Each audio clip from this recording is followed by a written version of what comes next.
কে ওই লোকটা? তুনসালুস বাকান, মুস্তফার শ্বশুর।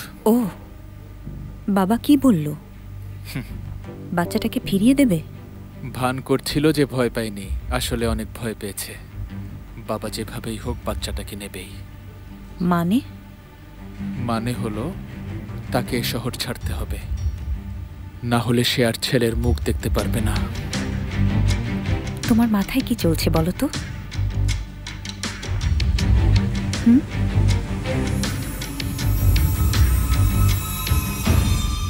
তুমি এক কাজ করো, রসুনের দই নিয়ে এসো, সাথে চিলি সস আর ভেজিটেবল সালাড। রসুনটা কিন্তু কুচি কুচি করে কাটবে, তারপরে এতে ভালো করে ডালিমের রস মেশাবে, আর কিছু মিটবল আনবে মাখন লাগিয়ে। মাখনটা যেন ভালো হয়। ভাজা নাকি কাঁচা? এক কাজ করো, তুমি ভাজা আর কাঁচা দুটোই নিয়ে এসো। তোমাদের ঝাল মাংসের পিৎজাগুলো নিয়ে এসো। আর হ্যাঁ, চিজের কথা কিন্তু ভুলো না। আর সাথে মাখন দিয়ে গরম রুটি এনো। এক কাজ করো ভাই, তোমাদের কাছে যা কিছু আছে সবকিছু একটু একটু করে সাজিয়ে গুছিয়ে ওর সামনে এনে রেখে দাও। কি করছো এসব? হ্যাঁ, আমরা এখানে অনেকদিন পর পর আসি।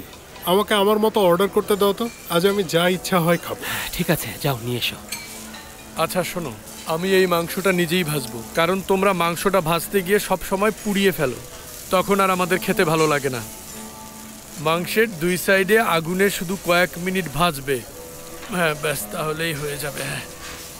জুলফিকার তাড়াতাড়ি এসো, আমরা ওয়েট করছি। হ্যাঁ আসছি আসছি, দাঁড়াও 1 মিনিট। আরে তাড়াতাড়ি এসো। দাও। কিসের জন্য আজকে সেলিব্রেট করছি? ধরো ভালোবাসা আর অ্যাম্বিশনের জন্য। ও আজকে পুরো অন্য দুনিয়ায় আছে। চলো শুরু করি। আরে তুমি তো সেমাকে ডাকলে পারতে, ও আসলে কিন্তু ভালো হতো। আমিও ভেবেছিলাম একবার, কিন্তু এটা আসলে সম্ভব না। কেন? পাস্কালের কথা মনে আছে?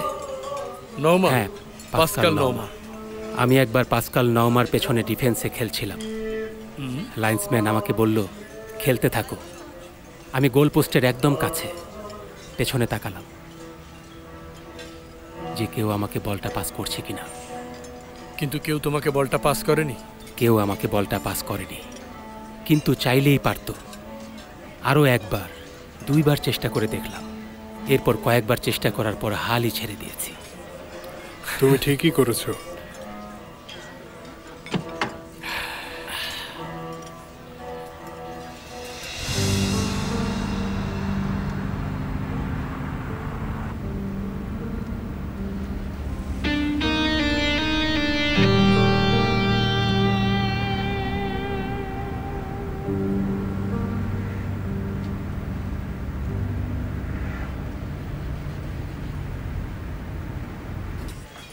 বন্ধুরা, তাহলে আমরা খাওয়ার আগে একটা সেলফি নিয়ে নিই, কি বলো? আমি সেলফি একদম পছন্দ করি না। কেন বলো তো? কারণ এই সেলফি হচ্ছে তোমার উপর পুঁজিবাদী সাম্রাজ্যবাদী সমাজ ব্যবস্থার চাপিয়ে দেওয়া একটা ষড়যন্ত্র। কেন তোমার এটা মনে হয়?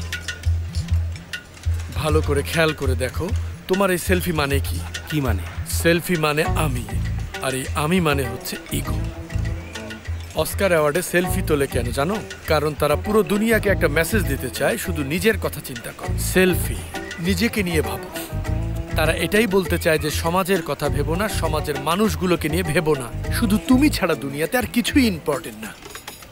বলতে গেলে তুমি ভালো থাকলেই সবকিছু ঠিক আছে। তোমার পাশে যদি একটা শিশু ক্ষুধায় মারাও যায়, কোনো ব্যাপার না, এটা তোমার মাথা ব্যথাও না। তাই তারা আমাদেরকে বলে খাবার টেবিলের সুন্দর ছবি তুলে সোশ্যাল মিডিয়ায় শেয়ার করো। তোমার নিজের টেবিলের খাবার থাকলে যথেষ্ট, আর কিছুই দরকার নেই। শুধু আমি আমি আমি আমি, এই আমি ছাড়া দুনিয়ায় আর কিছুই নেই। এই আমির মধ্যে দিয়ে পুঁজিবাদ সাম্রাজ্যবাদ দুনিয়া শেষ করে দিল। এখন বুঝেছো? ভাই রে, কি? আর ড্রিঙ্ক করো না। কেন?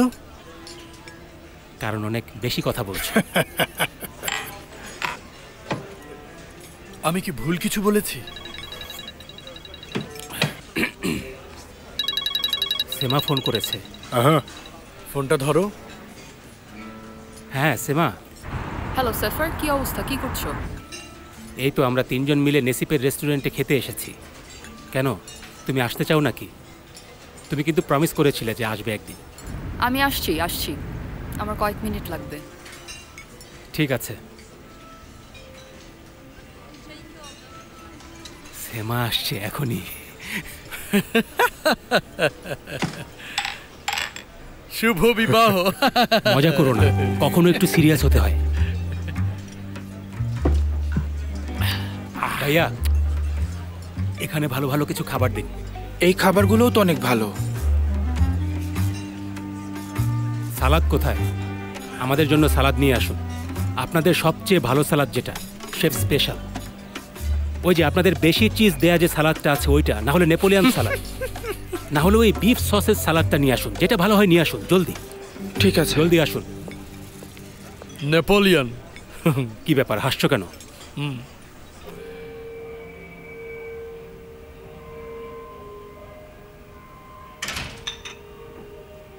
ওয়েলকাম।